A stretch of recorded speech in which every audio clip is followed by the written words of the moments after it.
सुनील मनोहर गावस्कर विश्व क्रिकेट का एक ऐसा नाम जो परिचय के मोहताज नहीं है।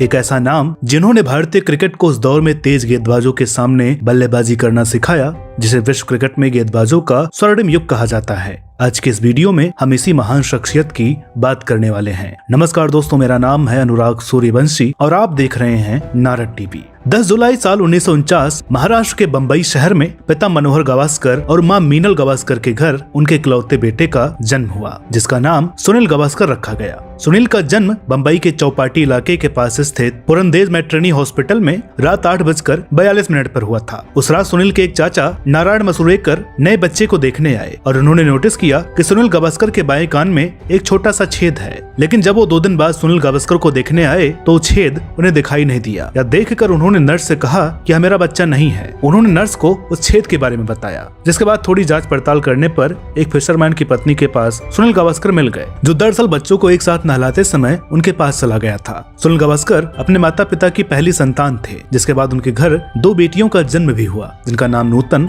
और कविता है। कविता का विवाह भारत के महान बल्लेबाज गुडम्पा विश्वनाथ के साथ हुआ था। सुनील गावस्कर को क्रिकेट विरासत में मिली थी। उनके पिता अपने जमाने में क्लब क्रिकेट के बेहतरीन खिलाड़ी हुआ करते थे, तो वहीं उनके मामा माधव मंत्री 50 के दशक में भारतीय क्रिकेट में विकेट कीपर बल्लेबाज के तौर पर खेला करते थे। सुनील गावस्कर का मन भी क्रिकेट के खेल में बहुत लगता था, लेकिन शुरू में इन्हें रेसलिंग और बैडमिंटन जैसे खेल ज्यादा आकर्षित करते थे। मगर धीरे धीरे अपने स्कूली दिनों में जैसे जैसे इनकी ख्याति एक क्रिकेटर के तौर पर बढ़ने लगी, सुनील गावस्कर ने भी अपना पूरा ध्यान क्रिकेट की तरफ मोड़ लिया और फिर कभी पीछे मुड़कर नहीं देखा। बम्बई के सेंट जेवियर्स स्कूल में पढ़ते हुए सुनील गावस्कर ने 246, 222 और 85 रनों की बेहतरीन पारियां खेली थी, जिसके चलते साल 1966 में इन्हें best school boy cricketer of the year का अवार्ड भी दिया गया था। इसके बाद यूनिवर्सिटी के दिनों में सुनील गावस्कर ने अजित वाडेकर के सबसे बड़े स्कोर 234 रनों का रिकॉर्ड तोड़ते हुए 235 रनों की पारी खेली थी। यहाँ से सुनील गावस्कर ने साल 1968 में कर्नाटक के खिलाफ अपना रणजी ट्रॉफी डेब्यू किया था और अपने दूसरे ही मैच में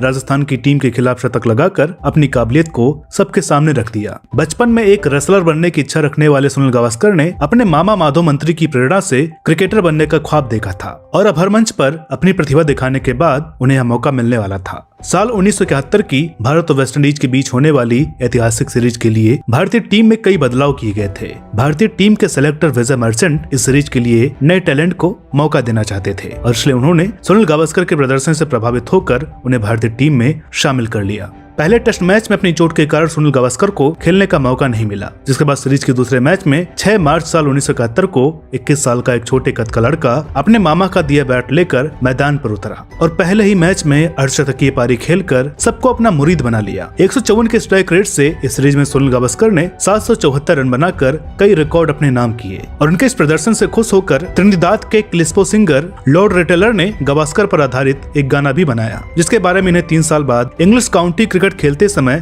पहली बार पता लगा। वेस्टइंडीज को रोकने के बाद गावस्कर इंग्लैंड दौरे पर भारतीय टीम के साथ गए, लेकिन यहाँ उनका प्रदर्शन पहले जैसा देखने को नहीं मिला। कुछ ही दिनों में गावस्कर के प्रदर्शन में भारी गिरावट को देखते हुए कुछ लोग इनकी काबिलियत पर भी प्रश्न चिन्ह लगाने लगे थे। अगले कुछ समय तक गावस्कर अपनी लय में नजर नहीं आए। 1972-73 में इंग्लैंड की टीम जब भारत आई तो वहाँ भी गावस्कर का प्रदर्शन निराशाजनक रहा, जिसके बाद साल 1974 में गावस्कर ओल्ड ट्रैफर्ड के मैदान पर अपने पुराने रंग में नजर आए और उन्होंने शतकीय पारी खेलकर सभी के मुंह बंद कर दिए। साल 1976 सुनील गावस्कर के करियर में अहम भूमिका रखता है, जिसमें पहली बार 26 साल का यह नौजवान भारतीय टीम के कप्तान के रूप में न्यूजीलैंड के खिलाफ ओकलैंड के मैदान पर उतरा था और अपनी शतकीय पारी की मदद से टीम को जीत दिलाने में भी सफल रहे थे। यहाँ से गावस्कर लगातार अपने दम पर भारतीय टीम को जीत दिलाने में अहम कड़ी साबित होने लगे और उस दौर की सबसे बड़ी टीम वेस्टइंडीज के खिलाफ उनका एक अलग ही रूप हमें देखने को मिलने लगा। साल 1976 में वेस्टइंडीज की धरती पर भारतीय टीम ने सुनील गावस्कर की शतकीय पारी की मदद से टेस्ट मैच की आखिरी पारी में रिकॉर्ड 406 रनों का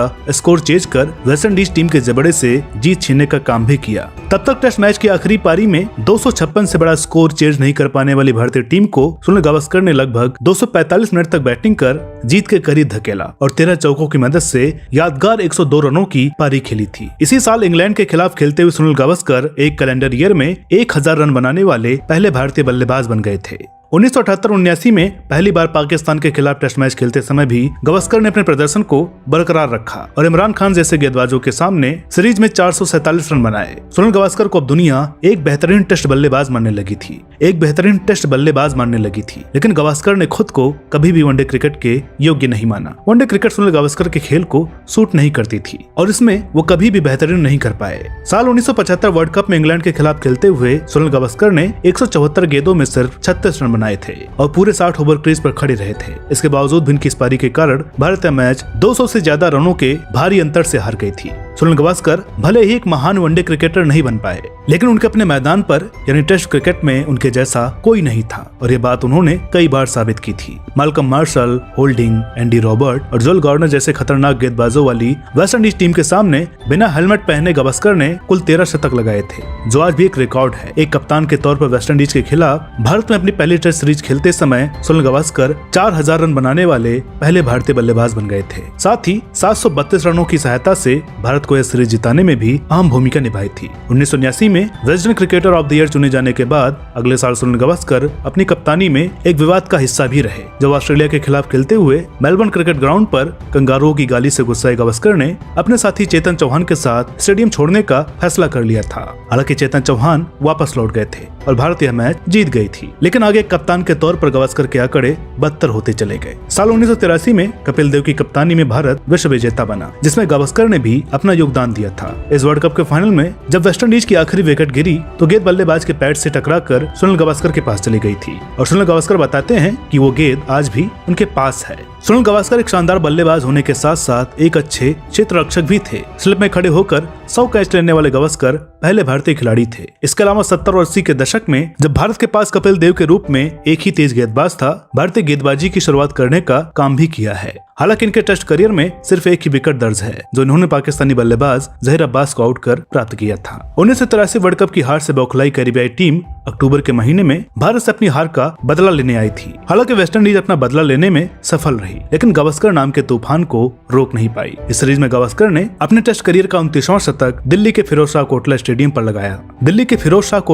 पर लगाया और डॉन ब्रैडमैन के रिकॉर्ड की बराबरी कर ली। इसके बाद सुनील गावस्कर ने इस सीरीज के छठे मैच में 236 रनों की अभूतपूर्व पारी खेली और टेस्ट क्रिकेट में सबसे ज्यादा शतक लगाने वाले बल्लेबाज बन गए। साथ ही सीरीज के दौरान गावस्कर ने टेस्ट क्रिकेट में सबसे ज्यादा रन बनाने वाले बल्लेबाजों में भी पहला स्थान हासिल कर लिया था। सीरीज में 505 रनों का बड़ा योगदान देने के बाद भी भारत यह सीरीज जीत नहीं पाई, जिसके चलते टीम को दर्शकों के गुस्से का सामना भी करना पड़ा और लगातार 29 टेस्ट हारने के बाद कपिल देव के हाथों से कप्तानी की बागडोर भी छीन ली गई थी और एक बार फिर गावस्कर भारतीय टीम के कप्तान बनाए गए थे। इंग्लैंड के खिलाफ खेलते हुए गावस्कर ने भारत को 32 टेस्ट मैचों के बाद पहली जीत दर्ज कराने में मदद की, जिसके बाद सीरीज के तीसरे मैच में कोलकाता के दर्शकों का अपनी टीम को लेकर गलत व्यवहार देखते हुए गावस्कर ने उस मैदान पर कभी भी नहीं खेलने का फैसला कर लिया था। 1987 वर्ल्ड कप से बाहर होने के बाद गावस्कर ने अंतर्राष्ट्रीय क्रिकेट से संन्यास की घोषणा कर दी। इस टूर्नामेंट में गावस्कर ने न्यूजीलैंड के खिलाफ अपने वनडे करियर का सबसे बड़ा स्कोर दर्ज करवाने के साथ 300 रन बनाए थे। गावस्कर ने अपने करियर में कुल 125 टेस्ट मैच, 108 वनडे मैच खेले हैं,